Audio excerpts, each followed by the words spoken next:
This is my game room. And these are my games. I recently redid this whole area, and I'm really happy with how organized everything is. Now, I could just walk over to the shelf and grab whatever game I want to play. There's just one problem. With this setup, there's no way to tell what games these are.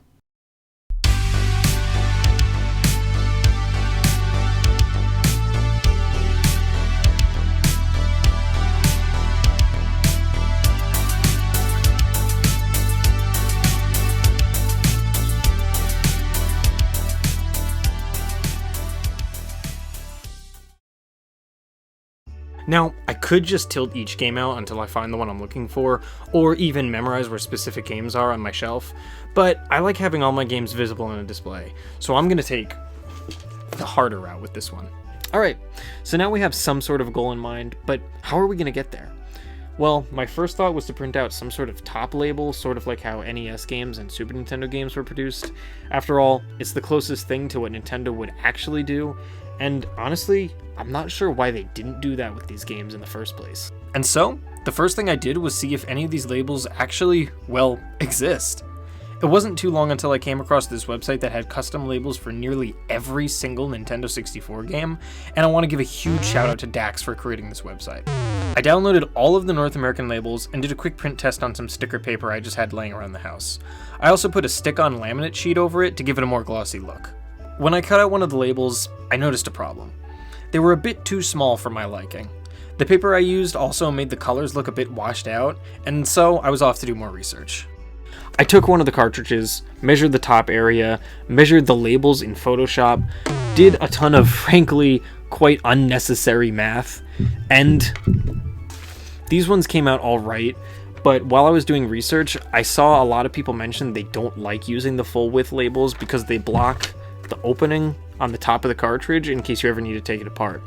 This wasn't something I thought of a ton at first because I've never had to do it before, but after reading about it, I definitely wanted the option, and so I went back to the drawing board. So I kept reading, and that's when I came across my second potential solution: half-width labels. After looking into them for a bit, these labels were perfect.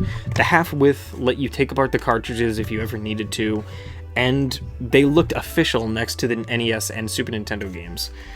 There was just one more problem. No one had any downloads for these online.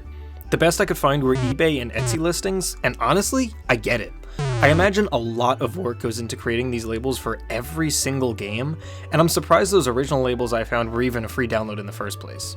Regardless, I still couldn't justify spending nearly $30 on stickers. It's a great option for people with complete or near complete sets, but in my case, I only needed about 40 out of the 300 stickers that the set comes with. So, I was at a standstill. I didn't know what to do. I considered using my original labels after all. I considered ordering plastic sleeves, but again, honestly, kind of expensive for what they were. All I knew was I had to make a decision soon because I wanted to get this project done by the end of the month. I slept on it for a couple of days, and eventually, I decided to make my own.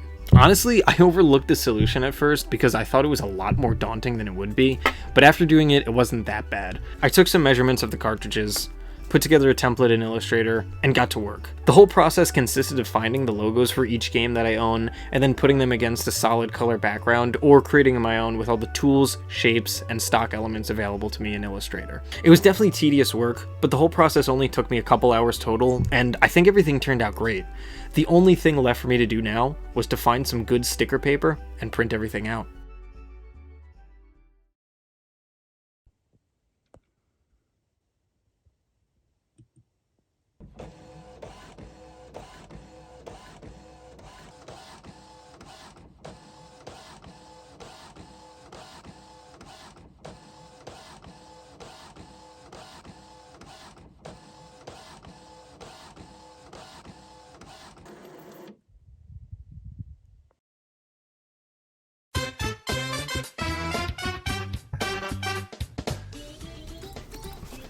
And these are the finished labels.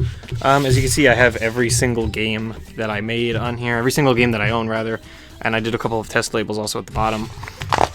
This, as I mentioned, took total probably a couple hours of work, but I was working on it over the course of 2 days or so. only because I took breaks. I used the second day to really just finish up small details, kind of like I'm trying to find some. I don't know, sort of like this camera thing. It's kind of hard to see with the camera, but the little film roll on the Pokemon Snap label, just little things, little touches I added. So really, I mean, honestly, this only took a couple hours total. And before I actually bought this paper, I did a quick test. I'm going to show it to the camera. It's in my pocket, actually.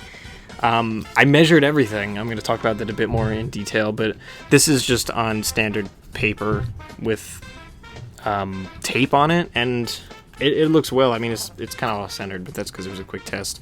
It's also the wrong game, but we have that there. And yeah, so basically I want to talk about kind of the process while I cut these out and sort of explain how I made these.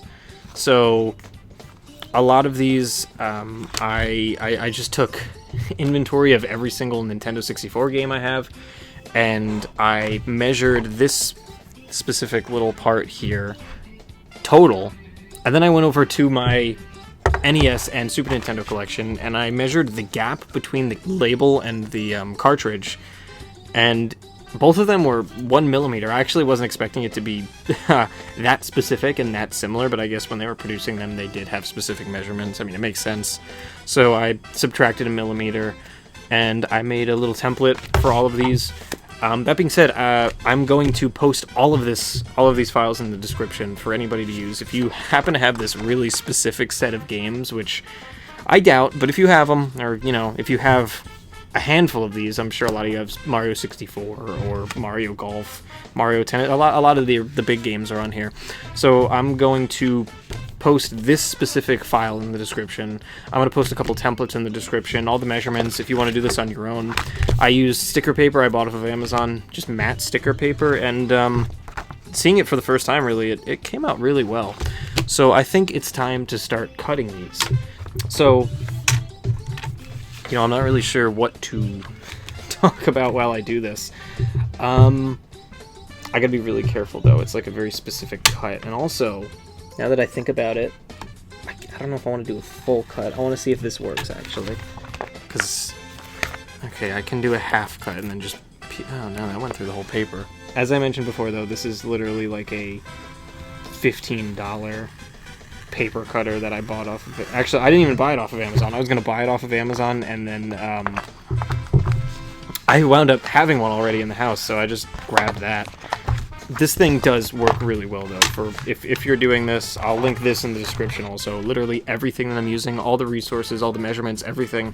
I just want to put them out there. In case you want to make your own, in case you want to download these.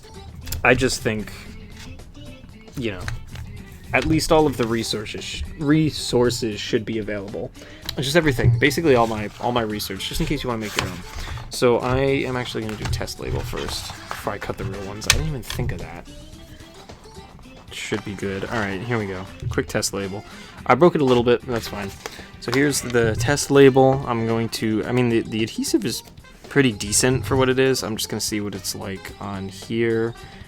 And how easy it is to pull it off afterwards also. I'm just trying to think which orientation. It's this way. All right, so we're just going to put a quick... I guess I'll start from the non-ripped end. Oh, that is super specific. It's like putting stickers on a Lego set. Alright.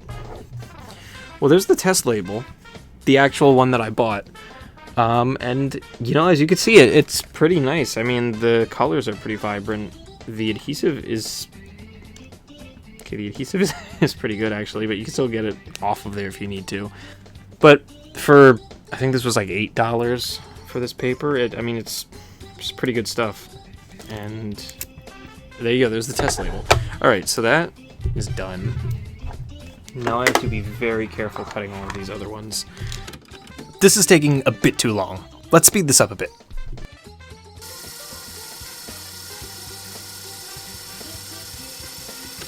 Okay, that is all of the labels. I'm not going to do the rest of the test labels. Let me just... It's kind of a mess. They're gonna fall through the table. But here they all are, finished and ready to go on the cartridges. So I'm gonna cut the camera real quick and try to put little slits in the back, just so I could start putting these on the games, and then we'll go from there. This is a really long clip. Now it's time to start with these labels, and I want to put this one aside just so I could get a quick comparison of the original and the new one. So let me first find, this is insane, 1080 snowboarding. All right, here's our first sticker. Here we go. First label. Gotta be very careful while also still showing this to the camera. But here we go. First label is being put on now. It's seriously like Lego stickers. I always hated doing Lego stickers. I think everybody hated doing Lego stickers. They don't have to be perfect. There is the first label. But real quick, I just want to do a quick comparison of these two. Honestly, I mean, it's up to preference. Personally, I like this a lot better just because it matches the NES and Super Nintendo logos, but this is still a pretty solid choice if you like the full width label. And if you don't ever really plan on going into the cartridges, or you don't mind kind of peeling the label off and replacing it when you're done, either way, really like how this is looking so far. We're off to a good start. This process also took a little while, so let's do a time lapse.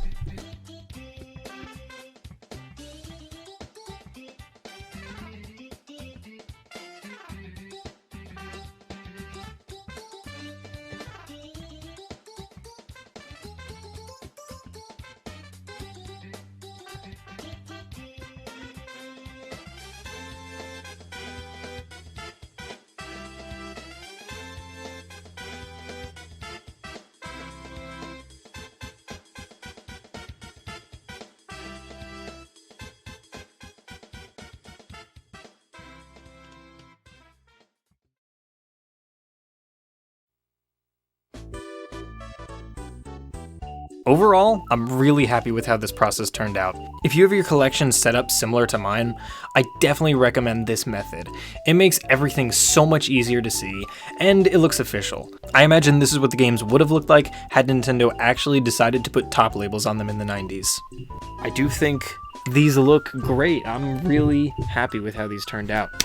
So again, all of the measurements I took, all of the templates, everything's going to be in the description. All of the websites, the resources I found, where all these logos came from, where this original sheet came from, I'll link that guy as well, because again, still an incredible resource to have, and these are very well made. They're just not for me. Sorry, the paper's like probably picking up here. They're just not for me, but if you want them, I'm going to link them as well. I'll link where I found all of the game logos. I'll link where I found the ones if you want to buy them instead of making them. I'm going to put the templates in the description, all the measurements, everything's going to be there in case you want to make this. So everything's going to be in the description.